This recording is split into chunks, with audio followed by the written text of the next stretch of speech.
घड्या टाइम दा घड्या किती वाजले आता 12:24. 12:24. आणि मित्रांनो आम्ही 5:30 वाजेपासून निघालो होतो आणि डायरेक्ट आता 12:30 वाजता पोहोचलोय. टीप सुखरूप झाली आहे, हिशोबात गडबड झाली आहे. गुड्डू शेवट गोळ केलाय, गुड्डूने सगळ्यात पैशाचा गोळ केलाय. आंबो उकडून 500 जास्त घेतले. त्याच्यात मागं बसणाऱ्यांच्या झोपा झाल्या होत्या, बाकीचे मग काय आता घरी जाऊन झोपतील. Bye bye.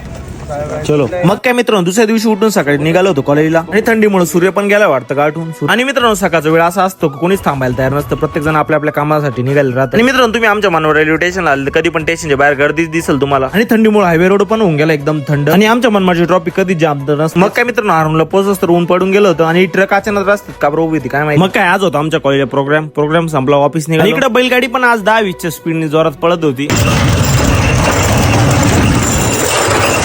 पुढे जाऊन रस्त्यात आपल्या इकडे हवा पोलवर चढलेला दिसला आणि जमिनीपासून पोलचं अंतर चांगलंच वरती चांदोडवरून येत असलेलं या नवीन लाईनचं काम चालू वाटतं. आणि पुढे पण हवा वरती चढलेलं दिसतं आणि भाऊ कसं चढता असेल आणि कसं उतर असेल त्याच्या जीवालाच माहित. क्या बोलले तुमचे यार, ये काम किधर का है, कैसा होता है? ये काम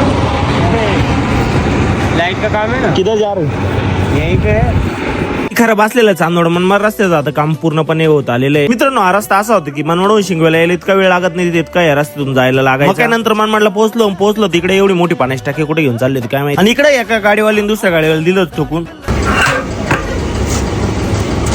रात्री आपल्या अचानक गाडीचं पेट्रोल संपायला नको म्हणून पेट्रोल टाकून घेतलं. मग काय नंतर आलो कबड्डीच्या ग्राउंडवर, गँगची प्रॅक्टिस चालू होती आमच्या. मग काय मित्रांनो आज रात्री होता आमच्या कृष्ण भाऊचा बर्थडे, भाऊचा केक कापून घेतला.